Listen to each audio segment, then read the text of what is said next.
Hello friends, I welcome you all to MG education.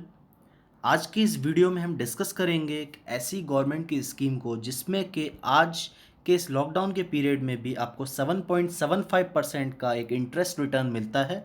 जी हाँ, हम बात करने वाले हैं savings government of India bonds की, जो कि आज भी आपको 7.75% का एक एनुअल रिटर्न प्रोवाइड कराते हैं। इस वीडियो में हम देखेंगे कि इंटरेस्ट रेट कितना है, किस तरीके से कंपाउंड होता है, किस तरीके से पे आउट होता है उसका। इसके बाद एलिजिबिलिटी क्या है इसमें इन्वेस्ट करने की, कौन इन्वेस्ट कर सकता है, किस प्रोफाइल को ये सबसे ज़्यादा सूट करेगा अगर इन्वेस्ट करना हो। इसके बाद कितना टाइम रहता है, कितना लॉक इन पीरियड रहता है, कितना टेन्योर है जिसके लिए हमें इन्वेस्ट करना है। कुछ अदर फैक्ट्स को भी हम देखेंगे इसमें, जिसमें कि इंक्लूडेड रहेगा कि क्या लिमिटेशन है इन्वेस्टमेंट की, what is the taxation that will be applicable on the GOI bonds. Then we will have a look at whether can we trade these bonds in the share market or not, or can we avail a loan against the GOI bonds. So let us start with the interest rate first.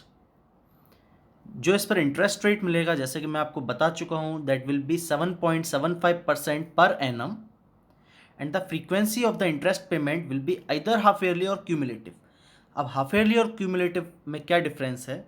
अगर आप half yearly mode को opt करते हैं, इसका मतलब है कि आपको हर आधे साल पर, हर 6 महीने पर आपका जो भी इंटरेस्ट एक्रूड होगा वो आपको पे आउट कर दिया जाएगा, पे कर दिया जाएगा।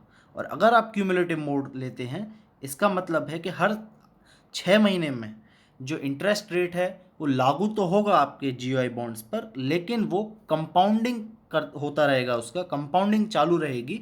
और जब मैच्योरिटी होगी आपके बॉन्ड की, उस टाइम पर पूरा कंपाउंडेड इंटरेस्ट जो है वो आपके प्रिंसिपल के साथ मिक्स करके, ऐड करके वो आपको पे कर दिया जाएगा। अब बात आती है कि जो हमारा इंटरेस्ट है वो अप्लाई कब होता है, या हम कह सकते हैं कि वो हमारे अकाउंट में क्रेडिट कब होता है। तो देखिए, सबसे पहले जो हमारा इंटरेस्ट है वो 31 जनवरी या 31 जुलाई को क्रेडिट होता है अकाउंट में। लेकिन अगर पे आउट करना होता है तो पे होता है 1 फरवरी या 1 अगस्त को, means the very next working day. ठीक है।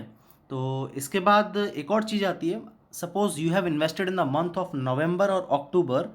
तो अब ऐसा नहीं होगा कि 6 महीने वो अक्टूबर या नवंबर से गिने जाएंगे। तो जो पहला पे आउट होगा वो कब होगा? 1 फरवरी को हो जाएगा, और उसके बाद रेगुलर 6 मंथ्स इंटरवल कंटिन्यू रहेगा। अब बात आती है एलिजिबिलिटी की। तो एलिजिबिलिटी को डिस्कस करने से पहले एक और चीज़ डिस्कस करते हैं कि सबसे ज़्यादा सुइटेबल किसके लिए है जीओआई बॉन्ड। तो as all of us know कि जीओआई बॉन्ड में एक फिक्स रिटर्न मिल रहा है 7.75% का। तो हम कह सकते हैं कि काफ़ी कुछ सिमिलर है डेट फंड्स की तरह या लिक्विड फंड्स की तरह, जो कि एल्डरली पीपल या जो लोग रिटायरमेंट को अप्रोच कर रहे हैं उन लोगों के लिए ये एकदम सूटेबल रहेगा। अगर आपकी रिस्क टेकिंग एबिलिटी जो है या आपकी रिस्क प्रोफाइल अगर लो है, अगर आप लो रिस्क लेना चाहते हैं, तब भी आप इसमें इन्वेस्ट कर सकते हैं, क्योंकि एक फिक्स रिटर्न है। आपको कुछ भी टेंशन लेने की ज़रूरत नहीं है कि मार्केट से लिंक्ड भी नहीं है कि अगर मार्केट ऊपर गया या नीचे गया, जैसा कि म्यूचुअल फंड्स में इक्विटी के केस में रहता है, तो वैसा इसमें कुछ भी नहीं है। और इसमें एक फिक्स रिटर्न मिलेगा 7.75% का, जो कि अगर आप रफली अगर कैलकुलेट करें, यील्ड अगर कैलकुलेट करें, तो यील्ड जो है 7.9% तक पहुंचती है। अब देखते हैं एलिजिबिलिटी। आप इसमें इंडिविजुअल कैपेसिटी में इन्वेस्ट कर सकते हैं, जैसा कि नॉर्मल एक सेविंग अकाउंट में अगर आप इंडिविजुअल कैपेसिटी में ऑपरेट करते हैं तो आप सिंगल, जॉइंट, आइदर और सर्वाइवर, एनीवन और सर्वाइवर जैसे आपको कई मोड्स मिलते हैं, तो वो सब यहाँ भी मिलेंगे आपको। इसके बाद अगर आपकी एक हिंदू अनडिवाइडेड फैमिली है तो आप एज एच यू एफ भी इसमें इन्वेस्ट कर सकते हैं, या आप अपने माइनर कोई भी आपके फैमिली में है अगर, तो उसके बिहाफ पर भी एज ए गार्डियन आप इन्वेस्ट कर सकते हैं। तो on behalf of minor as his और हर गार्डियन मदर या फादर के रूप में भी आप इन्वेस्ट कर सकते हैं। लेकिन अगर आप एक एनआरआई हैं तो इन 3 कैटेगरी में अगर आप आते हैं तब भी आप इन्वेस्ट नहीं कर पाएंगे, बिकॉज यू आर एनआरआई, और NRIs are not allowed to invest in the GOI bonds. Now let us have a look at the tenure of GOI bonds. जैसा कि आप यहाँ देख सकते हैं, एक फिक्स टेन्योर रहता है 7 साल का, लेकिन अगर किसी को प्री मैच्योर विड्रॉल करना है तो यहाँ पर 3 केसेस आते हैं। प्री मैच्योर विड्रॉल का जो केस है वो केवल सीनियर सिटीजन्स के लिए होता है। अगर आपकी एज 60 से कम है तो आप प्री मैच्योर विड्रॉल नहीं कर सकते। इसके बाद अगर आपकी एज 60 टू 70 के बीच लाई करती है, तब आप अगर 6 ईयर्स कंप्लीट हो चुके हैं from the date of issue of GOI bond, तब आप प्री मैच्योर विड्रॉल कर सकते हैं। अगर आपकी एज 70 टू 80 है, तब आपको सिर्फ 5 ईयर्स कंप्लीट करने हैं जीओआई बॉन्ड के, और अगर आपकी एज 80 से ज़्यादा है तो सिर्फ 4 ईयर्स कंप्लीट होने चाहिए आपके from the date of issue.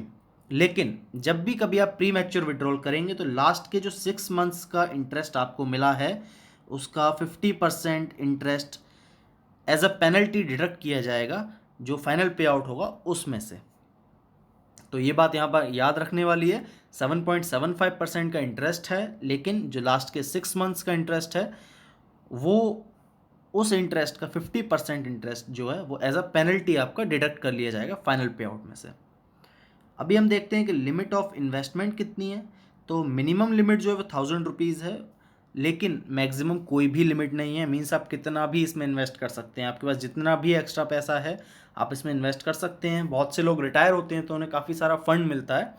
अब अगर आपको एक रेगुलर इनकम चाहिए तो आप यहाँ पर उस फंड को पार्क कर सकते हैं। उस फंड का कुछ हिस्सा आप इसमें इन्वेस्ट कर सकते हैं, जिससे कि आपको एक रेगुलर इनकम आती रहे, या रेगुलर पेंशन आप उसे कह सकते हैं, वो आता रहे, और आपका जो प्रिंसिपल अमाउंट है वो भी सेफ रहेगा। तो limit of investment minimum 1000 rupees, maximum कोई लिमिट नहीं है। टैक्सेशन की अगर बात करें तो नॉर्मल जो TDS के रूल्स हैं वो यहाँ पर एप्लीकेबल हैं, as in the case of FDs। अगर आप देखें तो FD का जो इंटरेस्ट रेट है आज का वो 5.8 to 6% है मैक्सिमम, किसी भी बैंक में अगर आप जाएंगे 1 साल के लिए। तो अगर FD से कंपेयर करते हैं तो काफ़ी अच्छा रिटर्न देते हैं हमारे GOI बॉन्ड्स। 7.75% का जो इंटरेस्ट है वो काफ़ी ज़्यादा है FD से आज के टाइम में। टैक्सेशन जो हमारे TDS रूल्स हैं वो FD में भी लागू होते हैं और यहाँ भी लागू होते हैं।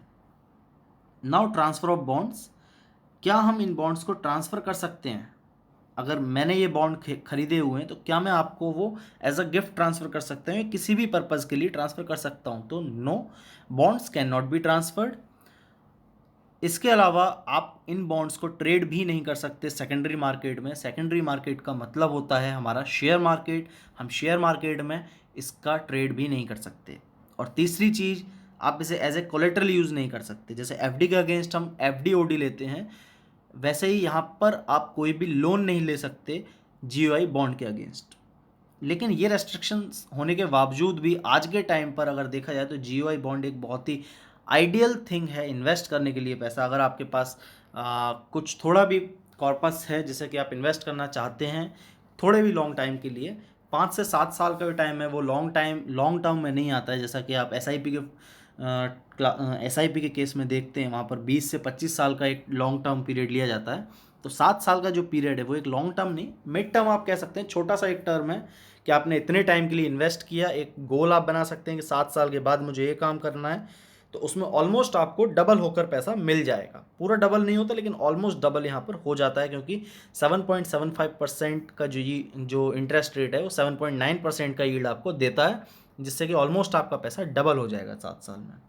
तो इस लेक्चर में अभी इतना ही। अगली वीडियो में हम बात करेंगे सॉवरेन गोल्ड बॉन्ड के बारे में, जो कि एक गवर्नमेंट स्पॉन्सर्ड बहुत ही अच्छी स्कीम है। अगर आपको गोल्ड खरीदना है और आप नहीं चाहते कि मार्केट में जाके ख़रीदा जाए, या उसका आपको स्टोरेज में अगर कोई दिक्कत है गोल्ड के, या उसकी सर्विसिंग में दिक्कत है, तो उस सब से बचने के लिए सॉवरेन गोल्ड बॉन्ड स्कीम को हम अगली बार डिस्कस करेंगे, जो कि लगभग 10 से 11% का रिटर्न तो मार्केट में दे ही देता है, और उसके ऊपर से गवर्नमेंट भी उस पर कुछ इंटरेस्ट रिटर्न प्रोवाइड कराती है। तो अभी इस वीडियो में इतना ही। अगर आपको वीडियो अच्छा लगा है तो आप इसे लाइक कीजिए।